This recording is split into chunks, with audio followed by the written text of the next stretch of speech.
So I had a plan coming into this weekend. Friday night, I absolutely loved the 76ers at home. They were undervalued, -3 against the Utah Jazz. The Jazz were coming off a 50-point loss at Dallas. Yes, 50-point loss at Dallas on Wednesday night. So I jumped on Philadelphia, top-rated 15-dime best bet, number 35 out of 59, and Philadelphia won the game rather easily by 12 points.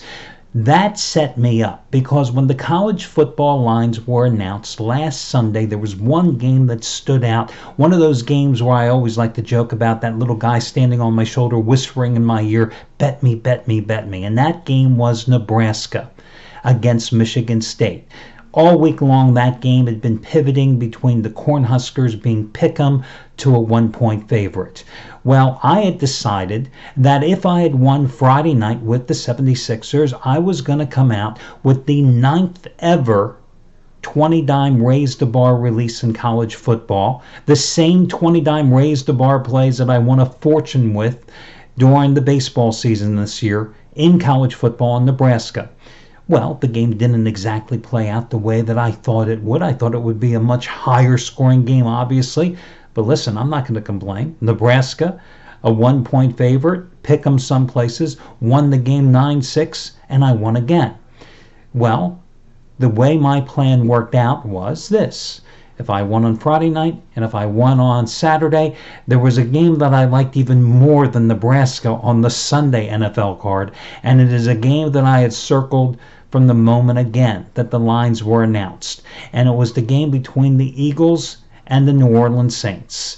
And I had decided that if I won on Friday and if I won on Saturday, I was going to come out with the biggest play of my career in the NFL. Now, you know, I rate the plays between 5 dimes and 15 dimes. I've always believed in keeping a very tight rating scale, so you know exactly how much I like a play. So today, I have the biggest play of my career in the NFL. It is a 30-dime play. I had the 15-dime play on Friday. I had the rare 20-dime play yesterday in college football, and today a 30-dime play. I am 11-6 with these 30-dime plays going the past 7 seasons in the NFL, and this is the first one naturally this year, and it's on the Eagles and the Saints. And as I always like to say, I'm a big believer that you don't have to spend big money to make big money. Just like yesterday's play on Nebraska was half price, today's play is the featured half price play of the day simply by using coupon code RARE. R-A-R-E. RARE is that discount coupon code. Now listen, I just want to make something perfectly clear though. I'm not telling you to go take a second mortgage on the house, to go rob from the 401k plans, to take the kids' 529 money set aside for their college tuition. No. And listen, if you've been with me for the past 4.5, 5 months, well, you've got one hell of a bankroll already accumulated and you're ready to play. Because, as you know, I believe that when you're on a roll, you press the action. After all, this is gambling, right? And when you have a bankroll, you make little bankrolls grow up and you send them off to college and they grow up and they have kids because you hit big plays along the way. That's what gambling is all about. However, if you have not been along for the dance, if you were not with me on Friday, not with me on Saturday, not with me the past 4.5 months where we've made a fortune together, well then you've got to play within your own allocation systems. You've got to play according to your own bankroll. Because the way you get yourself in trouble is by breaking the golden rule of gambling, which in my book I've always said is by betting more than you can afford to lose. That's when people get into those deep financial abysses from which there is no escape. So again, practice what I preach and you never will get into those deep financial abysses again from which there is no escape. Okay, listen, the other big play today, and props going out to Shawn Michaels yesterday, cashing in with the third ever 150-dime play of his career in college football, going with Navy. Today he has another big play, the 8th 100-dime NFL max wager play of his season on Houston and Washington, 79-52 with those 100-dime plays in the NFL. over the past 7 years, and you get it for over half price off by using coupon code Sean. All your other discounts and coupon codes over on the homepage. Let's get to your complimentary plays. I took a split with them yesterday. I won with Navy, which happened to be Sean's best bet. Lost with Purdue. Disappointing performance by Purdue yesterday at home against Wisconsin. A disappointing finish here for the Boilermakers as well.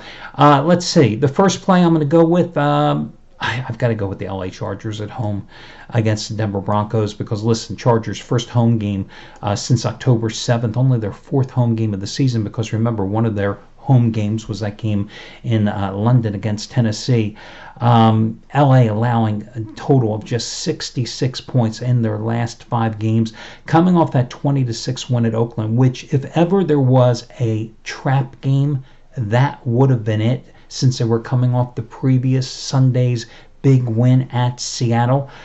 6 consecutive wins for the Chargers. Meanwhile, Denver in the middle of a horrendous slump, both straight up and against the spread. I mean, Broncos have lost 2 in a row, 6 of their last 7 on the field. In Vegas, they're in a 3-12-1 ATS skid against AFC West foes. They've dropped 16 of their last 21 games against the odds makers overall. You talk about a money-losing team. They have not beaten a division rival on the road since December 6th of 2015. Philip Rivers just having a hell of a season. I mean, 21 touchdown passes, 4 interceptions, third in the league in terms of passer rating at 115.4. But, I think ultimately the key in this game is going to be Melvin Gordon, who is having a very good year. 672 yards rushing, 5.4 yards per carry. Also coming up with, one big catch after another for Philip Rivers with 36 catches out of the backfield. But that Denver run defense, there is no Denver run defense. The Broncos give up 5.3 yards per carry. And that's where I think that, they're going to be able to soften up Denver's run defense with Gordon breaking off some big pops here today. And then Rivers is going to be able to pick apart the Denver secondary. And although Denver has a good pass rush with Von Miller and Chubb, etc., it's going to be an ineffective pass rush because the Chargers are going to be able to run the ball effectively. And I think this is a damn cheap price because everybody has been waiting for the Broncos to finally put it together. It's almost Thanksgiving. The Broncos aren't going to put it together. So I think you lay the points and go here with the Chargers. A team that I've been riding here for the past month, the Indianapolis Colts, and why the hell not?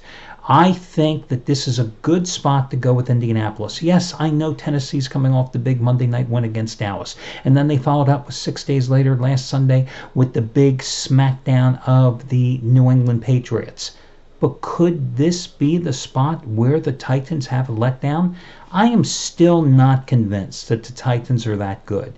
I look at this defense and I see that they play well, but I go, okay, they've got the number 1 scoring defense in the league at 16.8 points a game.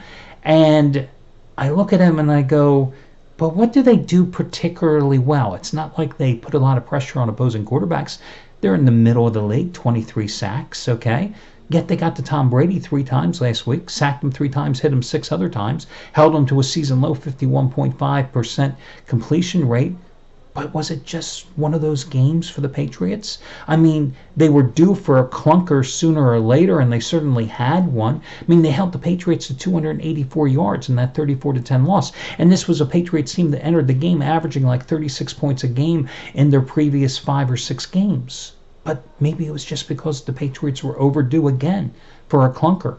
All I know is this. One of the reasons that I have been riding the Colts is because Andrew Luck, a guy who, when you think about it, in August, we didn't know if he would be able to play quarterback this year in the NFL.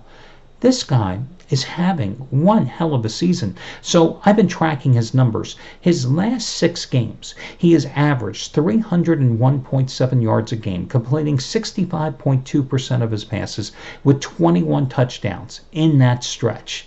Pretty damn impressive. But the Colts have also given him outstanding pass protection. He has not been sacked in the last 4 games. They've also been getting good run production as well from Marlon Mack. Although, in last week's game against the Jacksonville Jaguars, he was held to just 29 yards after having back-to-back 100-yard-plus games in the previous 2 outings. I just think that in this particular spot, the Titans are a go-against team. I think everybody's sold on Tennessee here, but I think this is a spot actually to go against them. And FYI, Andrew Luck in his career, 9-0 against Tennessee. So I like them as well here. The Colts, of course, I'm talking about. I like Houston on the early card. Everybody's kind of forgotten about the Texans because they're coming off a bye. But, after that 0-3 start, they've won 6 in a row. Their defense is playing great. They're 6-1 ATS off a bye the last 7 game times they've been in this situation. Washington won one of the strangest games in the league this season last week at Tampa Bay. They won that game 16-3, and the Redskins defense gave up 501 yards. Tampa only punted the ball once all day. Tampa lost the game. Tampa managed just 3 points because Ryan Fitzpatrick, well, he was Ryan Fitzpatrick. There's a reason this guy is never going to be a great starting quarterback and never has been, because he threw 2 interceptions and he fumbled the ball, try to say the word thwarting at least once, if not 3 times quickly in a sentence. Thwarting, not an easy word to use. Think about that. And at 4:30 this morning, and I've been going since 4 a.m. this morning. I've been up a little over 24 hours. The word thwarting is not an easy word to spit out at this hour with no sleep. Anyway, he personally killed 3 drives in Washington territory for the Buccaneers last week. And then their field goal kicker missed an easy chip shot as well. So, that's the bottom line. Tampa Bay gave that game to the Redskins. The Redskins defense played awful. I think that Deshaun Watson is going to have a big game against that Washington secondary. Remember, the Redskins' last home game 2 Sundays ago, they lost by 24 points to the Falcons and allowed Matt Ryan to shred their secondary. 491 yards Atlanta's offense put up on the board. Washington's injury-riddled offensive line didn't get any better. Alex Smith was sacked 3 times last week by Tampa Bay, and Tampa Bay has no pass rush whatsoever. J.J. Watt and the Texans, they got a pass rush. So I like Houston as well. If I had to rank these 3 complementary plays, I would say Houston and the Chargers would be in the top tier, and then the Colts would be number 2. So that'll do it. I wish you well, and talk to you again on Monday when we got a hell of a great game between the Rams and Kansas City. Good luck, everyone.